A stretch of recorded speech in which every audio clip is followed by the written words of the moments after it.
তারিখে বোধহয় মহারাষ্ট্রের ভক্তপুরে নিয়ে একটা মিছিল আছে। আমি বিদ্যুৎকে বলবো, রাজীবকে বলবো, পঞ্চায়েত সমিতি সভাপতিকে বলবো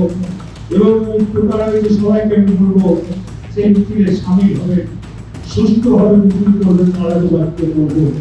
সুন্দরভাবে করবেন, কোনো হানাহানি যেন না হয়, অশান্তি যেন না হয়, দাদা ভাই সম্পর্ক যেন ঠিক থাকে। আমরা যাই বলি আমরা এক, আমার বক্তব্যের সঙ্গে অন্য বক্তব্য আজকে এখানে আমাদের বিয়ে করতে পারি কাজুর বক্তব্যটা কাটুন আর আমার বক্তব্যটা কাটুন, কোনো ডাক্তারের যদি বলে যায় রক্তটা আলাদা, আমি ব্যবহার করবো না। কাজুর কি রক্ত, আমারও সেই রক্ত, তাহলে কেন আমরা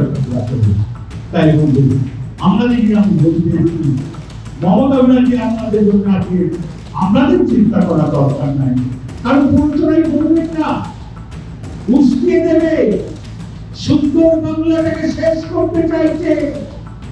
যে বাংলাকে একবার শেষ করেছিল চল্লিশ বছর, আবার উঠে পড়ে লেগেছে বাংলাকে শেষ করার জন্য, তার পিছনে ছুটবেন না। মমতা ব্যানার্জি